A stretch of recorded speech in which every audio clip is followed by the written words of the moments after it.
एक क्वेश्चन पूछा है कि स्टूडेंट ने कि जब हम निकिल को स्टील में मिला देंगे तो क्या होगा, कौन सी प्रॉपर्टी अच्छी होगी। ऑप्शन कुछ ऐसे दिए हैं, fatigue resistance, creep resistance, corrosion resistance, cost reduction. तो चौथा ऑप्शन तो ये खत्म हो गया, कॉस्ट रिडक्शन नहीं होगा।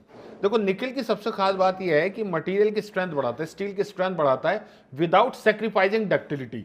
जैसे ही कभी स्टील की स्ट्रेंथ अच्छी होती है तो डक्टिलिटी डाउन जाती है, लेकिन निकिल की खासियत यह है कि डक्टिलिटी को उसी जगह पर मेंटेन करते हुए टेंसाइल स्ट्रेंथ बहुत अच्छी कर देता है।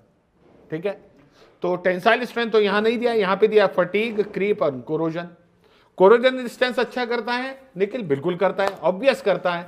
ठीक है, लेकिन अलोंग विद क्रोमियम, बिना क्रोमियम के मिलाए निकिल अकेला कोरोजन रेजिस्टेंस को उस लेवल तक नहीं ले जा सकता।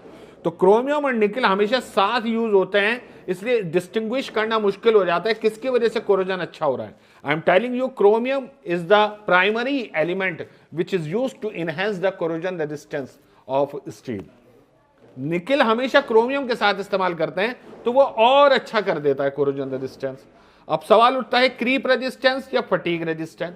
तो क्रीप रेजिस्टेंस बच्चों आपको पता है कि मॉलिब्डेनम से होता है बच्चों अच्छा, या सम टाइम ये थोड़ा बहुत बच्चों आपका कभी कभार वेनेडियम से भी हो सकता है, लेकिन मॉलिब्डेनम से अच्छा होता है क्रीप रेजिस्टेंस। और भी मटेरियल है, तो हमारे पास सही आंसर है फटीग रेजिस्टेंस। और फटीग रेजिस्टेंस अच्छा होने का मतलब है कि उस मटेरियल की टफनेस अच्छी है, और टफनेस अच्छा होने का मतलब यह है कि डक्टिलिटी उसकी अच्छी बनी रही है।